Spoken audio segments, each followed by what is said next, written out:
Welcome to Medgate Today TV Digital. My name is Qadar Zada and today we are here with Mr. Qadar. Welcome, sir. Thank you so much. Can you please introduce yourself? My name is Qadar Zada and I'm the Group Chief Operating Officer for the International Medical Center in Jeddah. Can you please tell us more about what you do and your company do?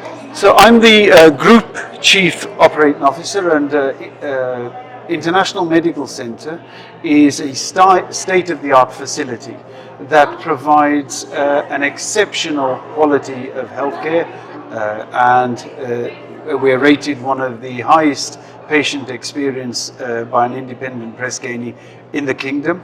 We're looking obviously to offer this in other regions of the kingdom, and I'm the Chief Operating Officer for the organisation, working under the leadership of Dr. Waleed Fatehi, who, as you might know, is a well-respected, renowned contributor in healthcare and wellness. So how do you see patient experience evolving in Saudi Arabia, especially because Vision 2030 is focusing on healthcare? So let me talk about Vision 2030 first. An outstanding vision on how not only healthcare can transform, but how KSA can transform and be the leader in every part of life, really, in people. Well, how does this apply to healthcare? Well, how it applies to healthcare really is it's about introducing innovation. It's about multiplying the number of providers, providing ease of access, looking at how you can reduce the stay in the hospital to the absolute minimum and extend it so that we start to provide care across the whole care pathway. So we start to understand when people are likely to fall ill, what are the indicators that contribute to their ill health, how we can support them when they're in hospital, and how we can make sure that they stay well when they're in home. And this can be aided by having an expertise in workforce, fantastic state-of-the-art technology, the facilities that are available in hospitals, but also expanding healthcare to beyond the boundaries of the hospital, and looking and thinking about hospitals in every walk of life. This is why I explained earlier that the International Medical Center, what it is doing is looking at how we can provide our offer across all walks of life. So we've set up a facility in the Red Sea Mall, for example. We've set up a facility in the sporting facility in Paddle Clinic.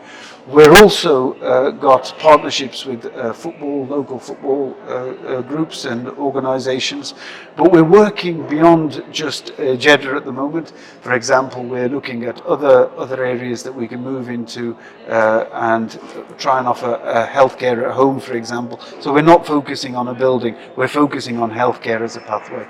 How will I see healthcare and patient experience evolving? Exactly as I outlined in my presentation today.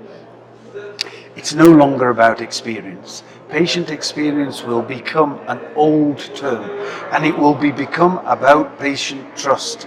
And it will be about where patients decide to go because they trust not only the facility, but they trust the leaders, they trust the processes, they trust the doctors, they trust the nurses, they trust the outcomes, they trust that their care will be followed through at home, they trust the medications, they trust the regime that they will get, they trust to be advised even when they're not in the hospital.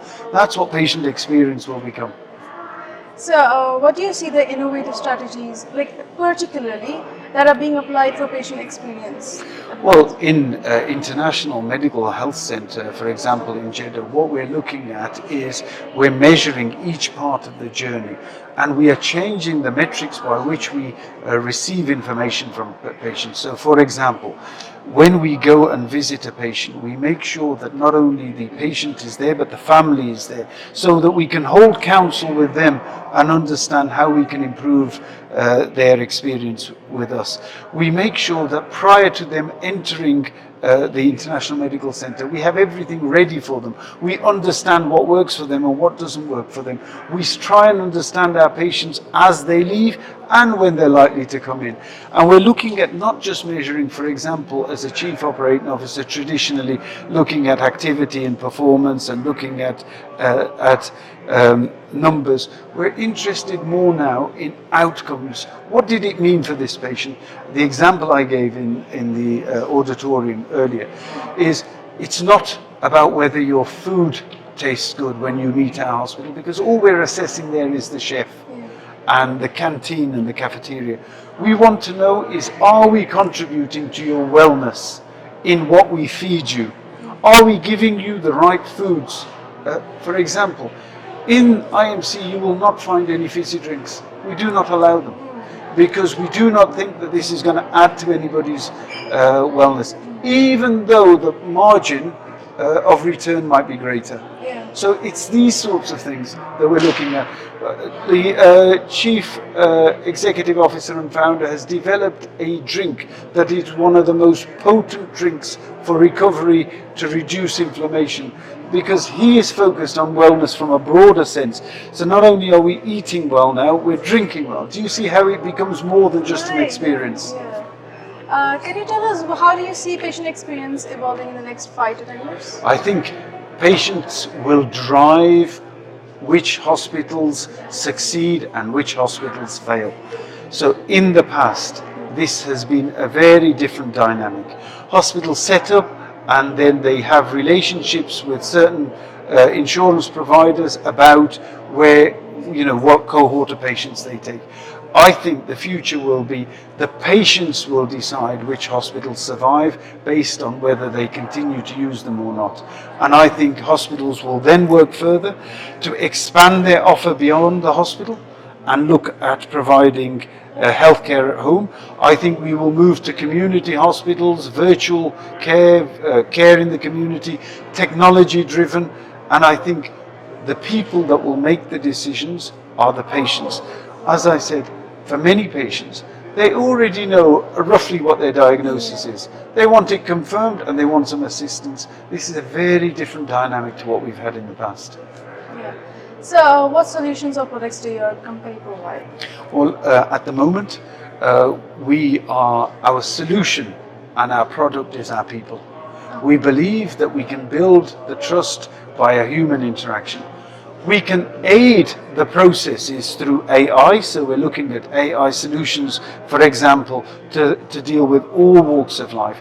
And the real reason that we're driving AI so hard is that we believe that it will resonate well with the patients, but also it will release time from our work colleagues to dedicate more time into that human interaction, that desire to be more empathetic, that desire to offer compassion, that desire to do the right thing for the patient, even though financially it might not be the best thing to do.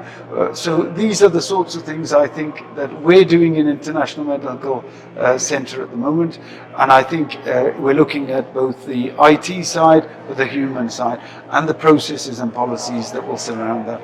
But we're not focusing on processes being the sole driver of that. Now the final thing I would say to you is the IMC was built on a vision about being the best provider of healthcare for not only the body, mind and soul, and looking on divine standards. And we haven't lost that, and we intend to keep that. And that's our vision, always will be, and always will interact and will associate well with patients, because for patients what matters at their most vulnerable time is that they have somebody that they trust, and that's why I spoke about trust so highly. So your views are really great. Thank you for providing this service. Thank you so much. Lastly, I would like to ask, what are your views on PX Congress? I think I like the PX Congress because it gives people the opportunity and the space to come together and share ideas. So I think what we've seen today is people sharing their ideas, people offering solutions to other people, people interacting and saying, I see you've got a problem there, we've done it like this. And I think this is a really good networking base. And I think having just the space from a busy work schedule to sit and reflect on this is a really good idea, and I congratulate the PX Congress for offering that opportunity and space. Thank you so much for joining us today. Thank you.